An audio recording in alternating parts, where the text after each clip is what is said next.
4.7 IFM. Report! Aasahang tataas ang presyo ng sibuyas sa mga pamilihan kung magtutuloy-tuloy pa ang pag-atake ng mga army worms o harabas sa mga taniman nito sa Pangasinan. Ayon sa ilang tindera, apektado ang produksyon dahil sa mga peste. Nung sistema, pag nasisira talagang tumataas ang sibuyas.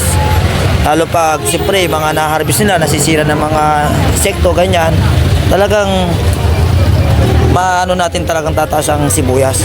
Kinumpirma rin ni Samahan ng Industriyang Agrikultura o SINAG President Engineer Rosendo So na nalulugi ang mga magsasakang nakararanas ng naturang krisis.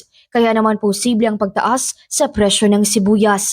Sa Dagupan City, ang pulang sibuyas naglalaro sa 130 hanggang 140 pesos, habang ang puting sibuyas naman nasa 120 ang kada kilo. Ang lasuna nasa 80 pesos naman ang per kilo.